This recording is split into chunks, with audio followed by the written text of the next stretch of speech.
الحمد لله نحمده ونستعينه ونستغفره ونؤمن به ونتوكل عليه ونعوذ بالله من شرور أنفسنا ومن سيئات أعمالنا. من يهده الله فلا مضل له ومن يضلل فلا هادي له، وأشهد أن لا إله إلا الله وحده لا شريك له، وأشهد أن محمدا عبده ورسوله. أعوذ بالله السميع العليم من الشيطان الرجيم. بسم الله الرحمن الرحيم.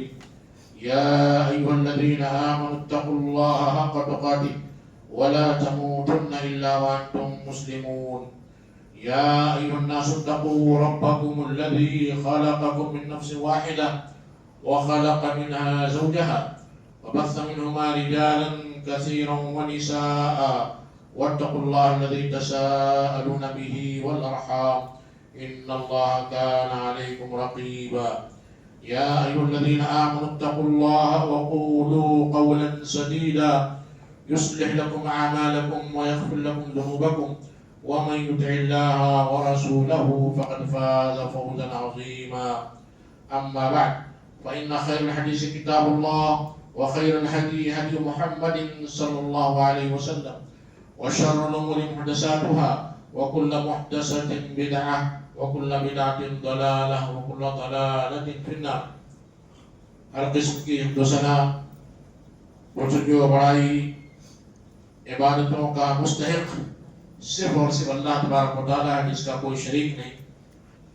بے شمار درود و سلام و تمام انبیاء و رسل پر، خصوصاً خاتم النبیین جناب مصطفیٰ محمد صلی اللہ علیہ وسلم پر، آپ کے صحابہ، اہل بیت، تابعین، تبع تابعین، سلف صالحین پر، اور ان سارے مسلمانوں پر جنہوں نے آپ صلی اللہ علیہ وسلم کی احسان کے ساتھ پیروی کی.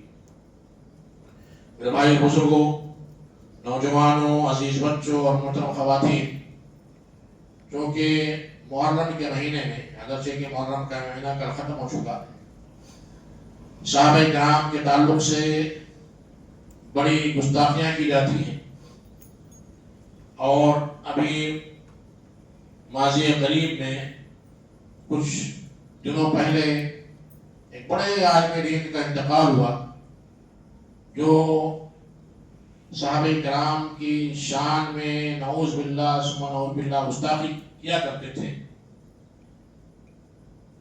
اور اس وقت بھی بہت سارے علماء نے ان پر رد کیا، سمجھایا، لیکن آخری وقت تک انہوں نے توبہ نہیں کی اور دنیا سے رخصت ہو گئے. اب اللہ ان کا حساب کتاب کرے گا. اور یہ اتنی تیزی سے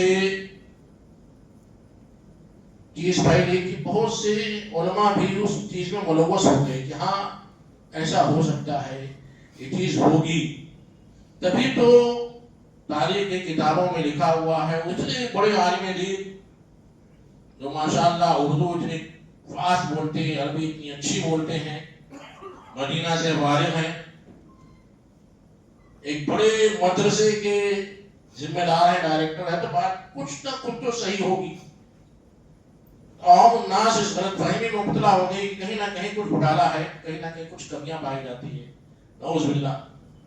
اسی لیے ان مہینوں میں خصوصاً صحابہ کرام کی عظمت، صحابہ کرام کے آپس میں رشتہ داریاں، صحابہ کرام کے آپس میں محبت، صحابہ کرام کا آپس میں کس طرح ایک دوسرے سے تعلق تھا، کس طرح وہ ایک دوسرے کا احترام کرتے تھے، اس قسم کے موضوع کی ضرورت ہوئی. اسی لیے اس کا تذکرہ کیا جانے لگا. اور آج انشاءاللہ میں آپ کے سامنے سب سے پہلے صحابہ کرام کا مقام مختصر طور پر، پھر خلفائے راشدین جو صحابہ کرام میں اعلیٰ درجے کے ہیں، پھر خلفائے راشدین اور اہل بیت.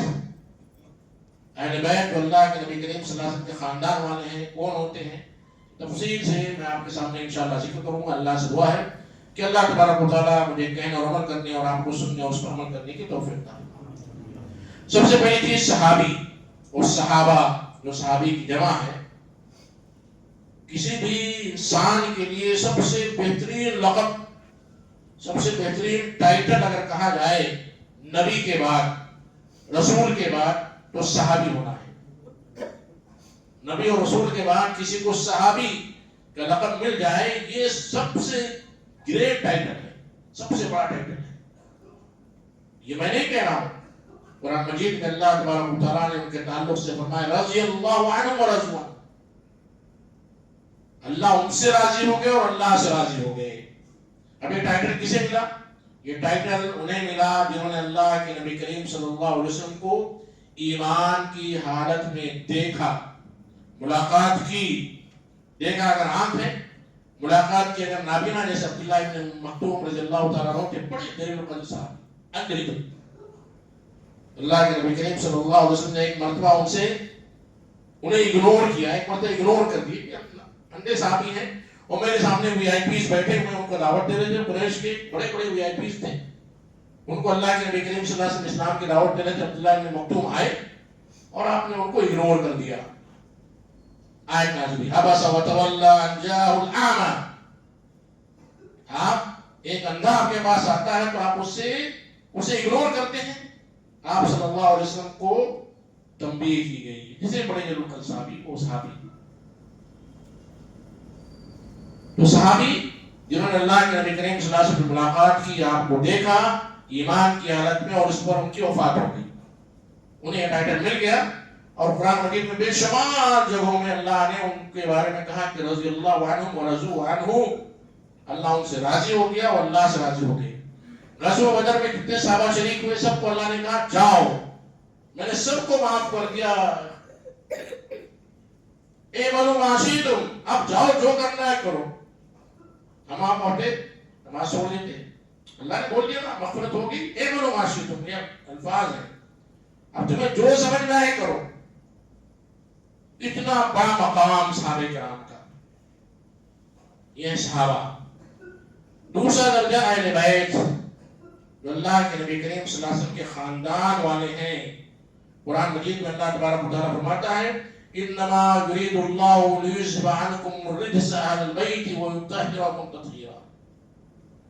ازواج مطہرات کا تذکرہ ہو سورۃ الاحزاب میں، آپ صلی اللہ علیہ وسلم کی بیویوں کا، جو ہماری مائیں ہیں، جو ہماری سگی ماؤں سے بھی زیادہ قابل احترام ہیں، ان کا تذکرہ ہوا۔ اور اللہ تبارک و تعالیٰ آخر میں فرماتا ہے کہ اللہ چاہتا ہے لیذھب عنکم الرجس، کہ تم سے گناہ، گندگی کو دور کر دے، وَيُطَهِّرَكُمْ تَطْهِيرًا، اور تمہیں پاک و صاف کر دے۔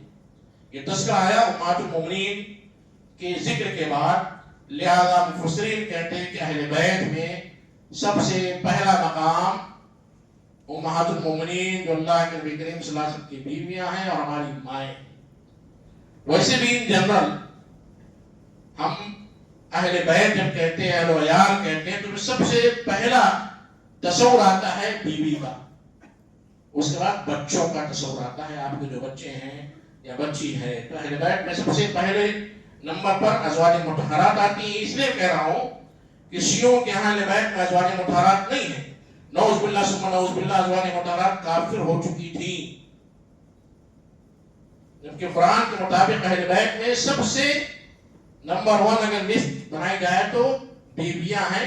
اور ان جنرل بھی جب اہل عیال کہتے ہیں کسی بھی زبان میں گھر والے جب کہا جائے گا تو اس میں سب سے پہلے بیوی آتی ہے اور بچے آتے ہیں، پھر جو ہے بیوی کے خاندان والے آتے ہیں، بچوں کے خاندان والے آتے ہیں، ہمارے خاندان والے آتے ہیں، سسرال والے آتے ہیں، میکے والے آتے ہیں۔ لیکن یہاں اہل بیت سے مراد اللہ کے نبی کریم صلی اللہ علیہ وسلم کے نسب والے، اور ان میں سب سے پہلے اللہ کے نبی کریم صلی اللہ علیہ وسلم کی بیویاں، اور وہ اہل بیت جن کے لیے زکوٰۃ لینا حرام ہے، جیسے بنو ہاشم، اللہ کے نبی کریم صلی اللہ علیہ وسلم کے بارے میں فرمایا کہ ان کے لیے زکوٰۃ لینا حرام ہے۔ بنو ہاشم میں آل علی آتے ہیں، علی رضی اللہ تعالیٰ عنہ کے پورا کا پورا خاندان، فاطمہ، ان کی بیٹیاں، وہ سارے جو ہے حسن حسین، بیٹیاں جو نہیں، حسن حسین رضی اللہ تعالیٰ عنہ، اور پھر اس کے بعد ان کے پورے خاندان کے لوگ جو ہیں آل علی، آل عقیل، آل جعفر، آل عباس، آل حارث بن عبد المطلب رضی اللہ تعالیٰ عنہ، یہ سارے کے سارے جو ہیں اہل بیت میں داخل ہیں۔ ظاہر سی بات ہے اس سے پہلے ازواج مطہرات، حضرت علی کی بیوی حضرت فاطمہ رضی اللہ تعالیٰ عنہ، حسن حسین، پھر آپ کے دوسرے خاندانوں میں اہل بیت ہیں۔ جس طرح صحابہ کرام سے محبت کرتے ہیں، اسی طرح، بالکل اسی طرح، کم و بیش نہیں، مائنس پلس نہیں. جس طرح ہم صحابہ کرام سے محبت کرتے ہیں اسی طرح اہل بیت سے بھی محبت کرتے ہیں، کیونکہ صحابہ کرام میں اہل بیت بھی داخل ہیں. ہاں کبھی کبھار ہماری محبت جو ہے اللہ کے نبی کریم صلی اللہ علیہ وسلم کے خاندان سے زیادہ ہو جاتی ہے.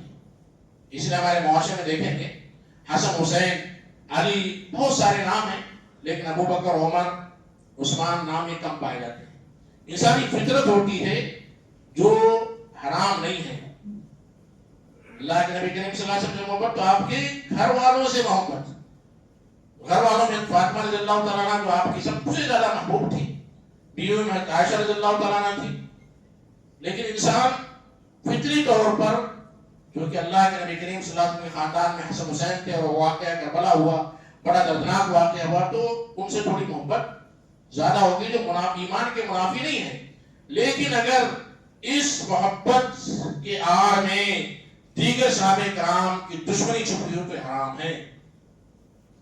یہ اہل بیت. تیسری چیز جو اس خطبے میں ضروری ہے وہ خلفائے راشدین.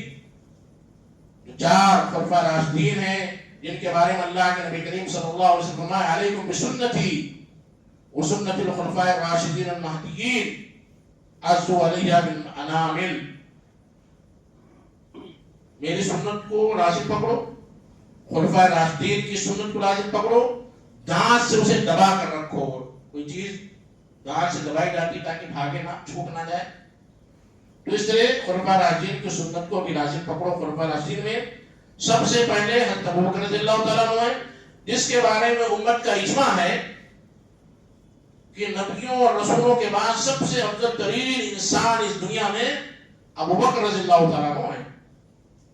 ساری امت کا اجماع ہے. اس کے بعد عمر رضی اللہ تعالیٰ عنہ، پھر عثمان رضی اللہ تعالیٰ عنہ، پھر علی رضی اللہ تعالیٰ عنہ. اس ترتیب سے، اور یہ ترتیب قرآن حدیث کی جو دلائل ہیں ان دلائل کی بنیاد پر، اور اللہ تبارک و تعالیٰ نے اسی انداز سے خلفائے راشدین کو مقرر کیا. اور اللہ کے نبی کریم صلی اللہ علیہ وسلم نے بہت ساری حدیث میں اس کی طرف اشارتاً کنایتاً جو ہے فرمایا ہے. اب چونکہ جیسا کہ میں نے بتایا فطری طور پر اللہ کے نبی کریم صلی اللہ علیہ وسلم کے گھر والوں سے زیادہ محبت ہو گئی، اور پھر ایک گروپ تیار ہوا جنہیں شیعہ کا گروپ، اس سے پہلے خطبے میں نے بتایا تھا، جو ابتدا میں حضرت علی رضی اللہ تعالیٰ عنہ کی مددگار تھے. سیاسی اختلاف تھا، وہ سیاسی اختلاف ڈیولپ ہوتے ہوتے ہوتے ہوتے عقیدے کا اختلاف ہو گیا، منہج کا اختلاف ہو گیا، یہاں تک کہ نعوذ باللہ قرآن مجید کی صورتوں اور پاروں میں بھی اختلاف ہو گیا. اور انہوں نے یہاں تک کہ الزام لگایا ہے کہ یہ قرآن جو اہل سنت والجماعت کے پاس ہے اس میں کچھ آیتیں کم ہیں، کچھ صورتیں کم ہیں. یعنی یہ عقیدہ اتنا ڈیولپ ہوا کہ اس نے اسلام کی بنیاد کو ہی ختم کر دیا. اور یہ بنیاد ہوئی صحابہ کرام کی دشمنی سے. شیعوں کا عقیدہ ہو گیا ڈیولپ ہوتے ہوتے کہ اللہ کے نبی کریم صلی اللہ علیہ وسلم کی وفات کے بعد دنیا میں صرف 5 مسلمان باقی رہیں گے. نعوذ باللہ، صرف 5 مسلمان. علی رضی اللہ تعالیٰ عنہ اور حضرت فاطمہ، حضرت حسن، حسین، یہ 4، اور اللہ کے نبی کریم صلی اللہ علیہ وسلم 5. اسی لیے آپ دیکھیں گے کہ ایک شعر جو بار بار پڑھا جاتا ہے جب کوئی وبا آتی ہے جس میں ان 5 کا تذکرہ ہوتا ہے، وَبْنَاهُمَا وَالْفَاطِمَةِ، کہ اللہ اس بلا کو دور کر دے اللہ کے نبی کے واسطے سے، فاطمہ رضی اللہ تعالیٰ عنہ کے بیٹے کے واسطے سے. 5 تن پاک جسے ایک اصطلاح میں کہا جاتا ہے. تو آئیے ہم دیکھیں کہ اللہ کے نبی کریم صلی اللہ علیہ وسلم کے صحابہ اور اہل بیت میں کیا دشمنیاں تھی اور رشتہ داریاں تھی، کس طرح محبت کیا کرتے تھے. سب سے پہلا نقطہ ابو بکر رضی اللہ تعالیٰ عنہ کے لیے تھی. جب آپ سے بیعت کی گئی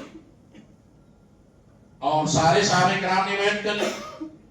حضرت علی رضی اللہ تعالیٰ عنہ کو اس بیعت میں کچھ ہچکچاہٹ تھی، تاریخ میں ہے یہ چیزیں، لیکن حضرت علی رضی اللہ تعالیٰ عنہ نے بھی بعد میں جا کر حضرت ابو بکر رضی اللہ تعالیٰ عنہ سے بیعت کر لی اور انہیں اپنا خلیفہ مان لیا. حضرت فاطمہ رضی اللہ تعالیٰ عنہ نے بھی بیعت کر لی اور انہیں اپنا خلیفہ مان لیا.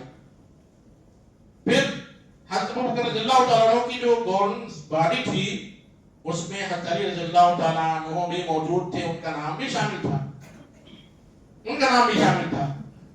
اور اللہ کے نبی کریم صلی اللہ علیہ وسلم کے اہل بیت سے حضرت ابو بکر رضی اللہ تعالیٰ عنہ کی محبت ایسی تھی کہ آپ کہتے تھے، حضرت حسن حسین کو اپنے کندھے پر اٹھاتے اور کہتے لیس شبیہا بأبی شبیہا بالنبی لیس شبیہا بعلی. حسین رضی اللہ تعالیٰ عنہ حضرت حسن کو اٹھاتے اور کہتے اللہ کی قسم یہ دونوں نوازے حضرت علی رضی اللہ تعالیٰ عنہ سے زیادہ اللہ کے نبی کریم صلی اللہ علیہ وسلم کی شکل سے ملتے جلتے ہیں.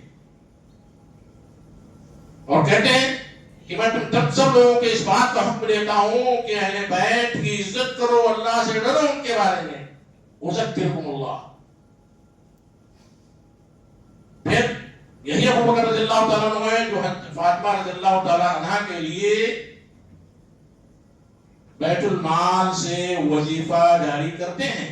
اگر دشمنی ہوتی وظیفہ جاری نہیں کرتے، دشمنی ہوتی انہیں قید کر لیا جاتا، دشمنی ہوتی تو ابو بکر رضی اللہ تعالیٰ عنہ لوگوں سے نہیں کہتے کہ اہل بیت کا خیال رکھو، ان کے تعلق سے اللہ سے ڈرو. حسن حسین کو کھلاتے تھے اور کہتے تھے کہ علی رضی اللہ تعالیٰ عنہ سے زیادہ یہ تو نبی کی شکل سے ملتے جلتے ہیں. اور انسان جب کسی کے شکل سے ملتا جلتا ہے تو لوگ اس سے جو ہے، اور خاص طور پر نبی سے ملتا جلتا ہو تو کتنی محبت ہوتی ہوگی. اسی طرح حضرت علی رضی اللہ تعالیٰ عنہ اللہ کے نبی کے بعد ابو بکر رضی اللہ تعالیٰ عنہ کو ترجیح دیتے تھے. علی رضی اللہ تعالیٰ عنہ سے پوچھا گیا کہ اس امت میں نبی کے بعد سب سے افضل کون ہے؟ انہوں نے کہا میں ہوں. انہوں نے کہا ابو بکر اور اس کے بعد عمر رضی اللہ تعالیٰ عنہ ہیں. کون کہہ رہے ہیں؟ ابو بکر رضی اللہ تعالیٰ عنہ کہتے ہیں کہ سب سے افضل ابو بکر ہیں اور عمر ہیں. اس کے بعد آئیے دیکھتے ہیں عمر بن الخطاب رضی اللہ تعالیٰ عنہ کہ اس طرح اہل بیت سے ان کا تعلق تھا. عمر رضی اللہ تعالیٰ عنہ اہل بیت کا بڑا احترام کرتے تھے، ان کے حقوق کی رعایت کرتے تھے. ایک دلیل میں دیتا ہوں، بارش نہیں ہو رہی تھی، عمر رضی اللہ تعالیٰ عنہ گئے، عباس بن عبد المطلب جو آپ کے چچا تھے، چچا، ان سے کہتے ہیں اے عباس بن عبد المطلب جب تک اللہ کے نبی کریم صلی اللہ علیہ وسلم زندہ تھے ہم اللہ کے نبی کریم صلی اللہ علیہ وسلم سے وسیلہ مانگتے تھے بارش نازل کر دے. اللہ کے نبی زندہ تھے، نبی سے وسیلہ جائز ہے زندگی کی حد تک. اب اللہ کے نبی کریم صلی اللہ علیہ وسلم دنیا سے رخصت ہو چکے ہیں اور آپ کے خاندان والے ہیں، چچا ہیں، بیان میں نبی کی نہ عمر کے پاس نہیں گئے، عثمان رضی اللہ تعالیٰ عنہ کے پاس نہیں گئے، آپ کے خاندان جو آپ کے چچا تھے ان کے پاس جاتے ہیں اور کہتے ہیں کہ اللہ جب تک نبی زندہ تھا ہم اس کے ذریعے وسیلہ مانگتے تھے بارش کا، اب ہم نبی کے چچا کے ذریعے بارش کے نزول کا وسیلہ مانگتے ہیں. یہ دلیل ہے کتنی محبت تھی. سارے صحابہ کو چھوڑ کر اہل بیت عباس بن مطلب رضی اللہ تعالیٰ عنہ سے جو ہے وسیلہ لیتے ہیں. عمر رضی اللہ تعالیٰ عنہ کی تاریخ پڑھی، اس میں جو گورننس باڈی تھی اس میں علی رضی اللہ تعالیٰ عنہ کا بڑا مقام حاصل تھا.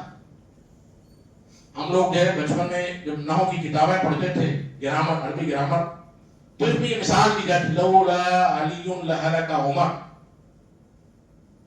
اگر علی نہیں ہوتے تو عمر ہلاک ہو جاتے تھے. یہ قدر تھی حضرت علی رضی اللہ تعالیٰ عنہ کی عمر رضی اللہ تعالیٰ عنہ کے تعلق سے. جبکہ آج ہم واعظین سے سنتے ہیں کہ عمر اور علی میں بڑی دشمنیاں تھیں. یہ تاریخی واقعہ بتاتا ہے. گرامر کی ہر کتاب میں مثال دی جاتی ہے، وہ گرامر کی کتابیں جو شیعوں نے بھی لکھی ہے. لولا علی لہلک عمر، اگر علی نہیں ہوتے تو عمر رضی اللہ تعالیٰ عنہ اس دنیا سے ہلاک ہو جاتے. تیسرے خلیفہ عثمان بن عفان رضی اللہ تعالیٰ عنہ کا اہل بیت سے سب سے بڑا تعلق کہ آپ نے اللہ کے نبی کریم صلی اللہ علیہ وسلم کی 2 بیٹیوں سے نکاح کیا. ایک کی وفات ہوئی، دوسری سے نکاح کیا. اللہ کے نبی کہتے ہیں کہ تیسری بیٹی ہوتی تو دوسری بیٹی کو وفات کے بعد عثمان سے میں تیسری بیٹی کا بھی نکاح کر دیتا. انہیں ذوالنورین کہا جاتا ہے. 2 نور والے، 2 بیٹیوں سے یہ فضیلت کسی بھی صحابی کو نہیں ملی. کیا اللہ کے نبی کریم صلی اللہ علیہ وسلم کی بیٹی اہل بیت میں ہے یا نہیں ہے؟ اور یہ عثمان رضی اللہ تعالیٰ عنہ کی نکاح میں رہتی ہے، تو کس طرح دشمنیاں ثابت کی جا سکتی ہیں؟ اسی طرح حضرت عمر رضی اللہ تعالیٰ عنہ حسن حسین سے محبت کرتے تھے، اور اللہ کے نبی کریم صلی اللہ علیہ وسلم چونکہ ان سے بڑی محبت کرتے تھے، اسی محبت کی وجہ سے محبت کرتے تھے. بیت المال سے ان کا وظیفہ دیا جاتا تھا حضرت حسن حسین رضی اللہ تعالیٰ عنہ کو. پھر اس کے بعد آتا ہے عثمان بن عفان رضی اللہ تعالیٰ عنہ کا اہل بیت سے تعلق. میں نے ذکر کیا کہ آپ کی 2 بیٹیوں سے آپ کا نکاح ہوا.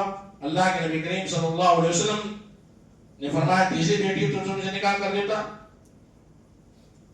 دوسری چیز، جب عثمان رضی اللہ تعالیٰ عنہ کو گھیر لیا گیا قتل کے لیے، جو ایک سیاسی اختلاف تھا، اور اختلاف امت میں ہوتا رہتا ہے، عقیدے کا اختلاف نہیں، سب ایک دوسرے کے پیچھے نماز پڑھتے تھے. تاریخ کی کتابوں میں لکھا ہے کہ حضرت علی رضی اللہ تعالیٰ عنہ نے حضرت حسن اور حسین دونوں کو عثمان بن عفان رضی اللہ تعالیٰ عنہ کی حفاظت کے لیے مقرر کیا، حکم دیا جاؤ، عثمان کو کوئی تکلیف نہیں ہونی چاہیے. پوری تاریخی کتابیں ہیں، تاریخ میں لکھا ہوا ہے، اسے نہیں بیان کیا جاتا ہے. علی رضی اللہ تعالیٰ عنہ سے پوچھا گیا عثمان رضی اللہ تعالیٰ عنہ کے قتل کے بارے میں، تو کہتے ہیں مظلوم شہید تھے، مظلوم شہید. رشتہ داریوں کا دیکھیں گے کہ کس طرح ان کے درمیان رشتہ داریاں تھی. حضرت عمر رضی اللہ تعالیٰ عنہ نے حضرت علی رضی اللہ تعالیٰ عنہ کی بیٹی ام کلثوم سے نکاح کیا. اور داماد اور سسر کا رشتہ بڑا اہم رشتہ ہوتا ہے. کوئی بھی باپ اپنی بیٹی کو کسی ایسے میرے کو نہیں دیتا ہے، بہت جانچ کرتا ہے، بہت سوچتا ہے. اور ان سے حضرت ام کلثوم سے زید بن عمر اور رقیہ بن عمر رضی اللہ تعالیٰ عنہ پیدا ہوئی. یہ کیوں نہیں ہم بتاتے ہیں؟ ہم صرف جو ہے ان غلط جو ہے روایتوں کا تذکرہ کرتے ہیں، جو اختلافات جو جنگیں ہوئی، ہاں ہوئی، تاریخ کا واقعہ ہے، لیکن اللہ نے ہمیں اپنے ہاتھوں سے اس جنگ میں شریک ہونے سے روکا، ہم محفوظ رہے. تو اپنی زبانیں کیوں ہم گندی کریں، جبکہ قرآن میں حکم دیا والذین یقولون ربنا اغفر لنا ولاخواننا الذین سبقونا بالایمان.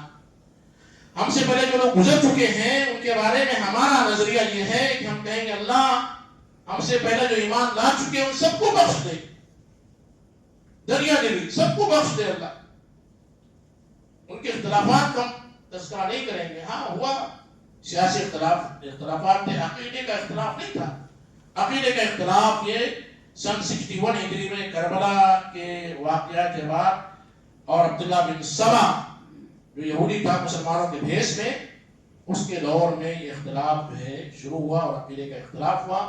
اہل بیت کے نام پر جو ہے صحابہ کرام سے دشمنیاں ہوئی، دونوں کے درمیان تفریق کی گئی. اہل بیت فلاں ہے، اہل بیت یہ ہے، اہل بیت میں صرف اللہ کے نبی کریم صلی اللہ علیہ وسلم، فاطمہ، حسن، حسین 5 لوگ رہ گئے. یہ بعد کے دور کی جو ہے ایجاد ہے، اور یہ واعظین جو محرم کے مجالس میں تذکرہ کرتے ہیں امت کے طبقے کو گمراہ کر دیتے. یہاں تک کہ بڑے بڑے علماء کو بھی ہم نے دیکھا اس خبیث کی وفات کے بعد تعزیت کر رہے ہیں، اور اسے جو ہے صحابہ کرام کے مقابل میں اس کی تعزیت کر رہے ہیں، جبکہ صحابہ کرام سے ادنا بھی بغض ہمیں اسلام کے دائرے سے خارج کر سکتا ہے. وجہ کیا ہے؟ وجہ کہ اسلام جو ہمیں ملا ہے، یہ جو ہم داڑیاں رکھتے ہیں، نماز پڑھتے ہیں، یہ جو کلمہ ہمیں ملا ہے وہ صحابہ کے تھرو ملا ہے، صحابہ کے ذریعے ملا ہے. اگر ہم اس چین کو، اس سلسلے کو ہی بتا دیں کہ غلط تھے، پورا کا پورا اسلام ختم ہو جائے. قرآن کو لکھنے والے زید بن ثابت رضی اللہ تعالیٰ عنہ، حضرت معاویہ کاتب وحی تھے، جمع کیا زید بن ثابت رضی اللہ تعالیٰ عنہ نے. معاویہ رضی اللہ تعالیٰ عنہ یہ کاتبین وحی تھے، 9 لوگ تھے جو لکھنا پڑھنا جانتے تھے، باقی لوگ نہیں جانتے تھے. حضرت معاویہ رضی اللہ تعالیٰ عنہ وحی لکھتے تھے.